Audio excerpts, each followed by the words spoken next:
नमस्कार, आप देख रहे हैं जनाधिकार टीवी न्यूज। जन जन की आवाज सच दिखाते हैं। नमस्कार, आपकी नजरें हटके डर चुकी हैं जनाधिकार टीवी की ओर। आइए रुक करते हैं आज की ताजा तरीन अहम खबरों।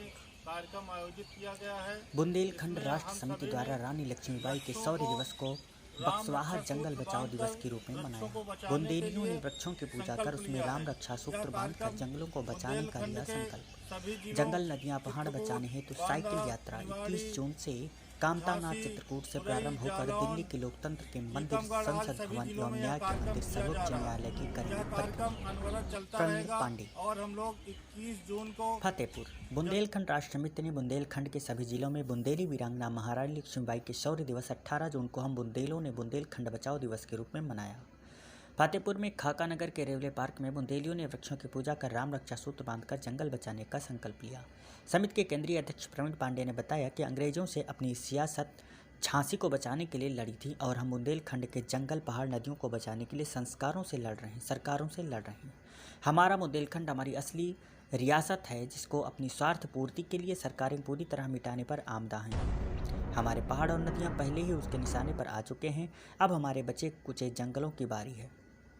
छतरपुर जिले का बक्सवाहा जंगल इतना ज्वलंत उदाहरण है जिसके नीचे दबे हीरों को निकालने के लिए मध्य प्रदेश की तत्कालीन कमलनाथ सरकार ने 2019 में आदित्य बिरला समूह को 382 हेक्टेयर जंगल के 2.15 लाख पेड़ों को काटने की मंजूरी दी थी। इसके बाद पन्ना टाइगर रिजर्व के 23 लाख पेड़ों की बारी है जो केन बेतवा नदी जोड़ो परियोजना के बलि चढ़ने वाले हैं। सवाल ये है कि हीरे ज़्यादा जरूरी हैं या जंगल, वो भी इस कोरोना महामारी के नाजुक दौर में जब ऑक्सीजन की कमी के चलते हजारों लोग मौत के मुंह में चले गए। सरकार को विदेशों से ऑक्सीजन मंगानी पड़ती है, जगह जगह ऑक्सीजन प्लांट लगाने पड़े। जंगल तो हमारे सबसे बड़े ऑक्सीजन प्लांट हैं। चंद हीरों के लालच में उनको काटने का फैसला क्या आत्मघाती कदम नहीं है? सरकार दावा कर रही है कि एक पेड़ के बदले 15 पेड़ लगवा देंगे, लेकिन पौधरोपण की हकीकत किसी से छुपी नहीं है। फिर पौधरोपण से जंगल नहीं बचते, वो तो हजारों साल की सतत प्रक्रिया के स्वतः बनते हैं। ये जंगल न केवल हमारे बेशकीमती प्राकृतिक ऑक्सीजन प्लांट हैं, बल्कि हजारों लाखों जीव जंतुओं, पशु पक्षियों को जीवन देते हैं, लोगों को रोजगार देते हैं, जल स्रोतों को जीवित रखते हैं, पर्यावरण को शुद्ध व संतुलित रखते हैं। इसके अलावा सरकारों को विभिन्न तरीकों से राजस्व भी देते हैं। 50 वर्ष की आयु वाला एक वृक्ष एक दिन में 4 लोगों के लिए जरूरी ऑक्सीजन देता है, लेकिन सरकारों को ये सब नहीं दिखता। उनका तो सिर्फ हीरे दिख रहे हैं जिनको चाटने भर इंसान की मौत हो जाती है। चाहे मध्य प्रदेश की सरकार रही हो, चाहे उत्तर प्रदेश की सरकार, सभी सरकारों की गिद्ध दृष्टि सिर्फ बुंदेलखंड की खनिज संपदा पर रही है। कैसे इनका ज़्यादा से ज़्यादा दोहन किया जाए।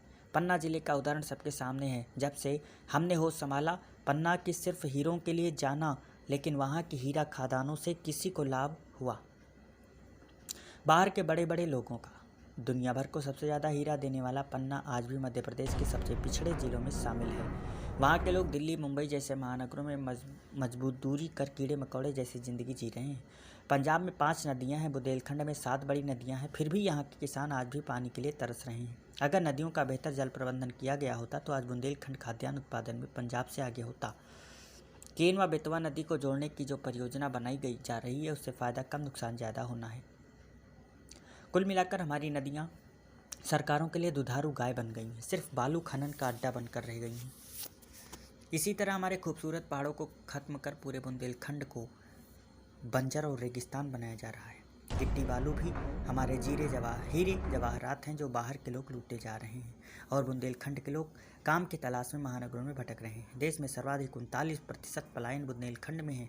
हमारी सभी ऐतिहासिक धरोहरें नष्ट हो रही हैं। जिस बुंदेलखंड की धरा पर आकर युवराज राम प्रभु श्री राम बने हों, गोस्वामी तुलसीदास, महर्षि वेदव्यास व बैजू बाबरा ने जन्म लिया हो, भगवान राम ने अपने वनवास का ज़्यादातर समय व्यतीत किया हो, आल्हा उदल व महाराजा छत्रसाल जैसे वीरों ने जन्म लिया हो, गुरु गोरखनाथ ने तप किया हो, उस गौरवशाली बुंदेलखंड का अतीत अब इतिहास के पन्नों में सिमट गया है। हम बुंदेलों के माथे पर गरीबी, पिछड़ेपन का कालिक पोत दिया गया है। आखिर हम बुंदेलों को कब तक ऐसी यातनाएं भोगनी होंगी? बुंदेलखंड की अकूत संपदा का दोहन आखिर कब तक क्यों चलता रहेगा? इस सवाल का सिर्फ एक ही जवाब है, अगर बुंदेलखंड राज्य, जब तक हमारा अलग बुंदेलखंड राज्य नहीं बनेगा, तब तक हालात बदलने वाले नहीं हैं।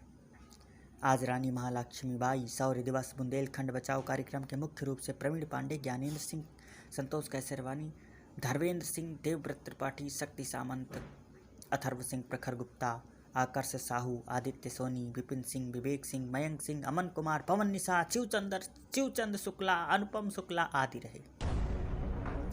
जंगल नदियां पहाड़ बचाने हेतु साइकिल यात्रा 21 जून से कामतानाथ चित्रकूट से प्रारंभ होकर दिल्ली के लोकतंत्र के मंदिर, संसद भवन और न्याय के मंदिर, सर्वोच्च न्यायालय की करेंगे परिक्रमा।